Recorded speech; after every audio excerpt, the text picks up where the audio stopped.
कैसे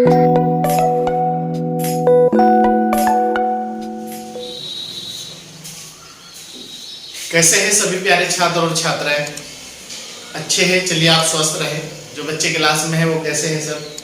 चलिए बहुत अच्छी बात है।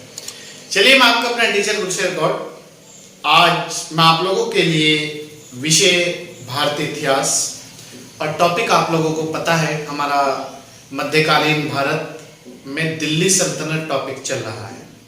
ठीक, दिल्ली सल्तनत में हम लोगों ने पिछली जो लास्ट क्लास की थी वो कुतुबुद्दीन ऐबक की थी, कंप्लीट कर दी थी वो हमने।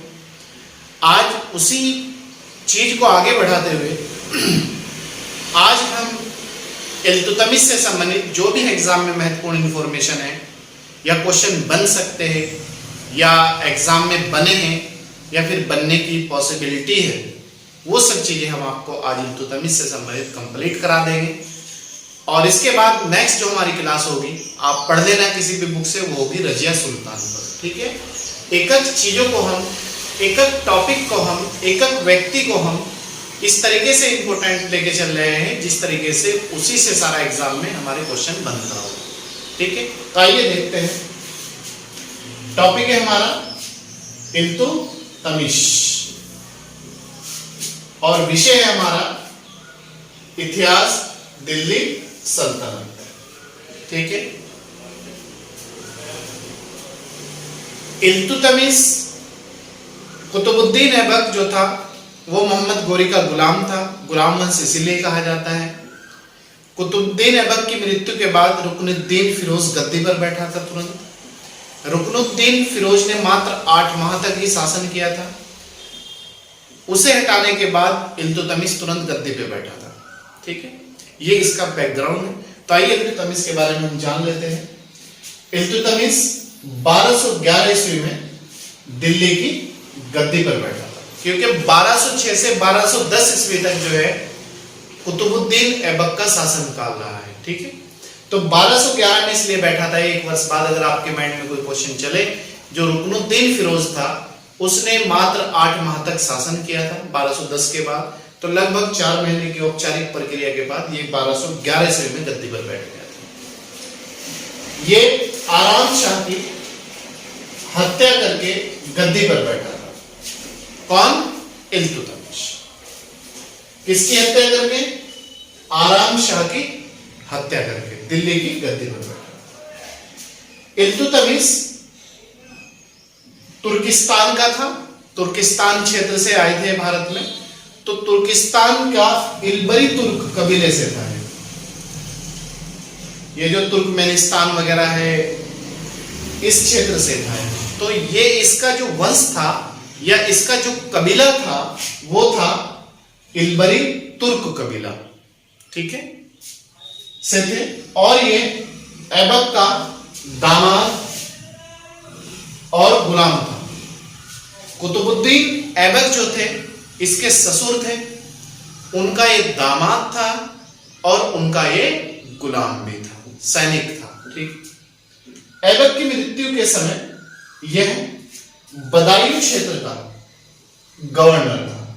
क्वेश्चन आता है कि जब कुतुबुद्दीन ऐबक की मृत्यु हुई उस समय इल्तुतमिश किस क्षेत्र का गवर्नर था या सूबेदार था? तो ये बदायूं क्षेत्र का गवर्नर था। किसकी मृत्यु के समय? कुतुबुद्दीन ऐबक की। ठीक है, नेक्स्ट, इल्तुतमिश ने अपनी राजधानी लाहौर से हटाकर दिल्ली को बनाया था। तो याद रखना, इसने अपनी राजधानी, जो कुतुबुद्दीन ऐबक थी उसकी जो राजधानी थी वो थी लाहौर।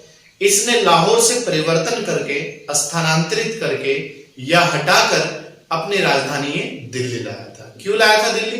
क्योंकि इसके समय में मंगोल जो आक्रमण थे वो बहुत ज्यादा हो गए थे। तो दिल्ली को इसने सेंटर बनाने के लिए, ताकि कवर किया जा सके सब चीजें, तो वहां इसलिए इसने अपनी राजधानी को ट्रांसफर किया था। नेक्स्ट, इल्तुतमिश भारत का प्रथम शासक था जिसने बगदाद के खलीफा से सुल्तान या शासक के पद की स्वीकृति या मान्यता ली थी। अब तक जितने भी शासक रहे हैं, वो चाहे तैमूर लंग रहा हो, मोहम्मद गोरी रहा हो, चंगेज रहा हो, या फिर आपका महमूद गजनवी रहा हो, या कुतुबुद्दीन ऐबक रहा हो, या उसके बाद के जो बीच के साथ जो हो रहे हो, किसी ने भी मान्यता पत्र नहीं लिया था शासक का या सुल्तान के पद का। उस समय सुल्तान का जो पद, उस समय पूरे मुस्लिम जो जगत का वो था सर्वे सर्वा, वो होता था बगदाद का खलीफा। ये माना जाता था जैसे बगदाद के खलीफा से जिसने भी मान्यता पत्र लिया है वही वैधानिक शासक है, वही कानूनी शासक है और वही स्वीकृत शासक है। तो ये ऐसा पहला शासक था जिसने बगदाद के खलीफा से मान्यता पत्र लिया था शासक के पद के लिए। ठीक है, जैसे आज जब प्रधानमंत्री बनता है तो राष्ट्रपति के सामने शपथ लेता है। ठीक है, क्यों? वो उसे वैधानिक शक्ति प्रदान हो जाती है, वो कानूनी हो जाता है। तो इसी तरीके से इल्तुतमिश भारत का प्रथम शासक था जिसने बगदाद के खलीफा से सुल्तान या शासक के पद की स्वीकृति या मान्यता प्राप्त की थी। नोट, इल्तुतमिश की मृत्यु 1236 ईस्वी में हो गई थी। इसकी मृत्यु के तुरंत बाद गद्दी पर इसका पुत्र रुकनुद्दीन फिरोज बैठा था। ध्यान रखना, किसकी मृत्यु के बाद तुरंत गद्दी पर रुकनुद्दीन फिरोज बैठा था। तो इल्तुतमिश की मृत्यु के तुरंत बाद गद्दी पर रुकनुद्दीन फिरोज बैठा था और कुतुबुद्दीन ऐबक की मृत्यु के बाद तुरंत गद्दी पर इल्तुतमिश नहीं बैठा था, वो बैठा था आराम शाह। ठीक है, एक बार फिर देख लीजिएगा। गुलाम वंश या दिल्ली सल्तनत की स्थापना किसने की थी? कुतुबुद्दीन ऐबक। ऐबक किसका गुलाम था? गोरी का। ऐबक की राजधानी क्या थी? लाहौर। ऐबक की मृत्यु कैसे हुई थी? चौगान पोलो खेलते समय घोड़े से गिरकर उसकी मृत्यु हो गई थी। ऐबक की मृत्यु के बाद तुरंत गद्दी पर कौन बैठा? आराम शाह। आराम शाह को हटाकर या हत्या करके गद्दी पर कौन बैठा? इल्तुतमिश। इल्तुतमिश की मृत्यु कब हुई? 1236 ईस्वी में। इल्तुतमिश की मृत्यु के बाद तुरंत गद्दी पर कौन बैठा? रुकनुद्दीन फिरोज। रुकनुद्दीन फिरोज को हटाकर जो अमीर थे उन लोगों ने उसे हटाकर इसके जो बेटी थी रजिया सुल्तान, वो एक योग्य थी, उसे गद्दी पर बैठाया। रजिया सुल्तान। रुकनुद्दीन फिरोज बैठा था। यह एक अयोग्य शासक था। इसके शासन की बागडोर इसकी माता शाह तुर्कान, क्योंकि ये अयोग्य था, शासन का जो कार्यभार देख रही थी वो इसकी माता शाह तुर्कान देख रही थी। इसीलिए आगे चलकर तुर्की के अमीरों ने रुकनुद्दीन फिरोज को गद्दी से हटाकर रजिया सुल्तान को गद्दी पर बैठाया था। ठीक है, तो अब याद रखना, जब इल्तुतमिश की मृत्यु हो गई उसके बाद तुरंत जो गद्दी पे बैठा वो रुकनुद्दीन फिरोज बैठा। रुकनुद्दीन फिरोज एक अयोग्य शासक था। अयोग्यता के कारण उसकी जो माता शाह तुर्कान थी वो शासन का प्रशासन का कार्यभार देख रही थी। जो तुर्की के अमीर थे वो इस चीज से खुश नहीं थे।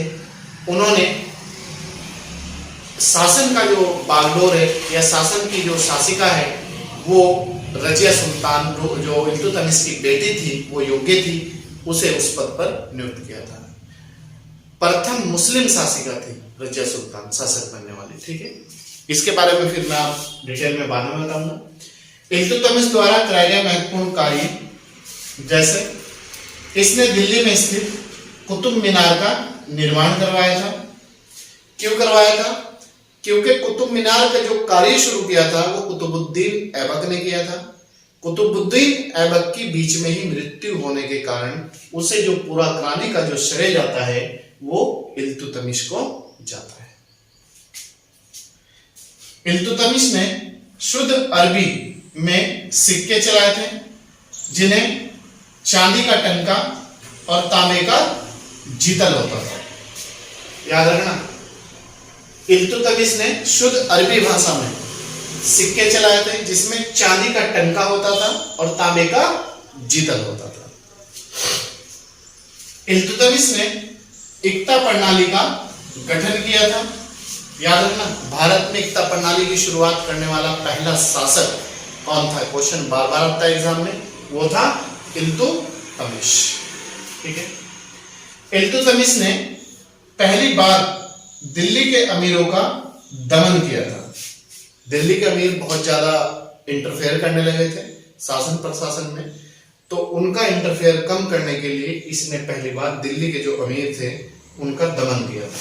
नेक्स्ट, इल्तुतमिश ने ही प्रथम बार चालीसा दल का गठन किया था। चालीसा दल का मतलब है 40 सरदारों का दल या 40 गुलाम सरदारों का दल या संगठन। ठीक है, जिसे तुर्कानी चहलगानी के नाम से जाना जाता है। तो याद रखना, तुर्कानी चहलगानी क्या था? चालीसा दल। चालीसा दल क्या था? 40 गुलाम सरदारों का संगठन। इसकी शुरुआत किसने की थी? इसकी शुरुआत इल्तुतमिश ने की थी। आगे चल के इसे जो खत्म करेगा चालीसा दल को, वो बलवन करेगा। ठीक है, चालीसा दल को तुर्कानी चहलगानी के नाम से जाना जाता है। नेक्स्ट, खोकर जनजाति पर, एक खोकर जनजाति थी, वो बहुत ही खतरनाक जनजाति थी। तो खोकर जनजाति पर इसी ने विजय प्राप्त करने के कारण इल्तुतमिश को मोहम्मद गोरी ने अमीर उल उमरा की उपाधि से सम्मानित किया था। याद रखना, अमीर उल उमरा की उपाधि इल्तुतमिश को किसने दी थी? मोहम्मद गोरी ने दी थी। और मोहम्मद गोरी ने क्यों दी थी? वो इसलिए दी थी कि जो खोकर जनजाति है उस पर विजय प्राप्त करने के कारण, वो एक साहसी जाति थी, वो किसी पे भी हारती नहीं थी, उसका कोई भी मुकाबला नहीं करता था। तो इसी कारण इसे खोकर जनजाति पर विजय प्राप्त करने के कारण मोहम्मद गोरी ने अमीर उल उमरा की उपाधि से सम्मानित किया।